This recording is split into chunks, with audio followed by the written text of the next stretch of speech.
Hi everyone, I'm JP. I'm Tim.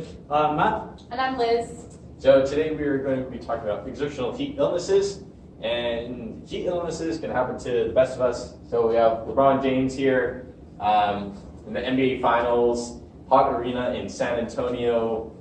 He was suffering from heat cramps, and yeah, so it happens to the best of us.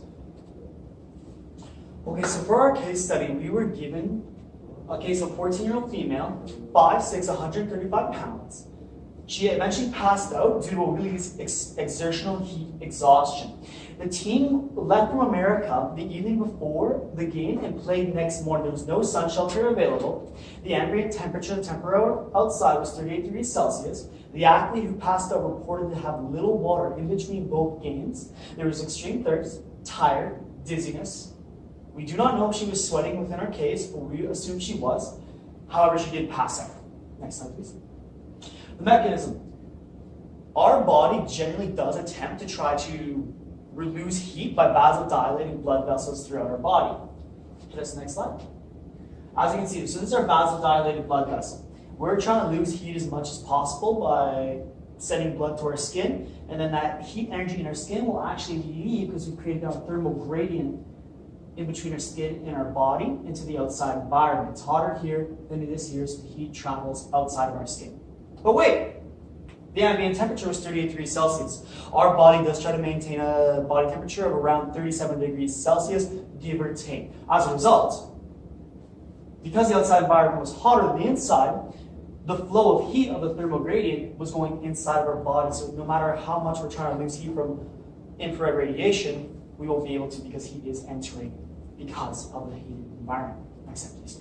Go back to your biology classes and remember what a sweat gland looks like. This is the main way that our body is going to lose heat. And it's through evaporation, which is when our sweat glands allow for the water to sit up here. And then as the sweat sits on the skin, it interacts and passes heat through to the environment and thus cooling the body. Now, let's just say this is all the blood we have in our body.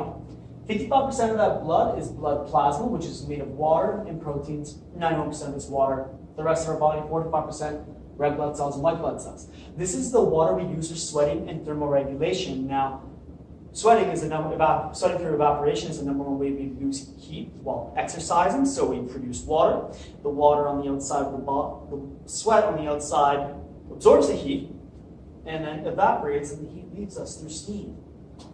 Now, don't even get me started on how a decrease in blood volume can affect stroke volume and cardiac output. However, that's a lot of information. I'm not going to talk about that. This is just a representation of after sweating a lot, this is what happens to our blood plasma. We get a huge decrease. Next slide, please. When we have a huge decrease in blood plasma, we have a decrease in blood volume. So one of the ways this ends up happening is we have a cool flow chart here. The decrease in blood plasma will decrease our venous return, so how much our heart actually fills up with incoming blood. This decreases our preload, which is how much our heart expands, and which decreases our contractility, which is the further you stretch a muscle, such as the myocardium, the more of a recoil it will have. Thank you, Frank Starling, for that. All of that will inevitably decrease stroke volume. And as we know, stroke volume and heart rate are inversely correlated. So a decrease in stroke volume increases heart rate, placing more stress on our heart when we exercise. And as you know, if someone's experiencing exertional heat exhaustion, they will have a rapid, weak pulse because of it. If someone's going through heat stroke, we could have an irregular heartbeat. What else do we lose from sweat? We lose electrolytes, we lose sodium, we lose potassium. These are used for energy production. They're used for pH balancing and containment and distribution of water, as you can see. When we lose sodium, water will follow. If you put salt in a cucumber, the water will rise up above it. Acclimatized athletes will actually lose less electrolytes. Generally, you want to acclimatize them, but the more we lose electrolytes, again, it's that pH balancing. When an athlete exercises, let's say they're running for 12 miles an hour, once they hit 13 miles per hour, that's when we switch from aerobic to anaerobic. But due to a heated environment, our blood nothing is being pumped to the muscles. Our blood is being pumped to the rest of our skin to try to lose heat. As a result of this, we're going to start going anaerobic sooner. Maybe go anaerobic at 8 miles per hour. Now, what's the major difference between anaerobic and aerobic Sir, thank you for answering that question. It is an anaerobic, we produce lactic acid, which is known as a weak acid, has 100% dissociation constant. Once it enters water, it breaks apart into hydrogen and lactate. The hydrogen, when it enters our blood system, enters our muscles, we actually get the inhibitory effect. It stops our, weakens the connection between the central nervous system and the rest of our body. And if this happens too much, we have a decrease in pH, which is an increase in hydrogen. Worst case scenario is we will die. It affects the central nervous system, nullifies function, and in football, exertional heat stroke is the second most frequent cause of death, and in high school, it is the third most common reason for death. Next slide, please. Prevention. Now, we want to acclimatize your athletes. You want to bring them to the environment they're going to train. Now, again, in our case, they flew from America to South America. However, they got there the day before the game. Yes, that's shenanigans.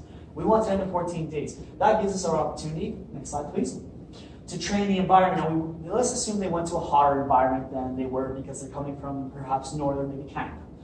Our athletes have 3.7 liters of blood plasma. After training in a heated environment, this is representation. We went up by 0.8 liters of blood, but it all came from blood plasma. It's an increase in water, so now we're going to have a more robust sweat mechanism. We're going to sweat sooner, we're going to sweat longer, and we're going to prolong the strain of increased heat. So all that blood that's going to go to our skin is now going to go to our muscles where we're actually going to use it. So in our case, our athletes were set up for failure. They were set up for the blood plasma. We didn't have enough blood plasma for them to train. There was no sun shelter. We're not getting that, there were no reports of convection, but things that weren't working out too well. Next slide, please.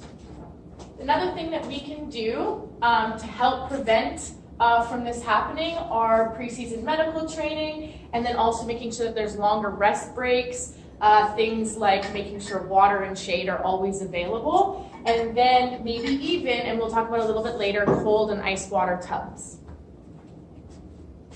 Next up here, one of the things that we can do to help, again, with prevention and pre-risk assessment is the wet bulb globe temperature risk chart. And what this is, it's an algorithm that takes the ambient temperature, which is right here, and mixes it it's an algorithm that also takes into effect the temperature of mercury when it's surrounded by water and it's wet, and then also the temperature of mercury when it's surrounded by a black painted sphere. All that together gives you a number on an index, and there's a chart available, and this is the outdoor one, but there's also an indoor algorithm, and then it'll fall along somewhere here, and then based on that, you can make and take precautions and come up with ways to mitigate that risk.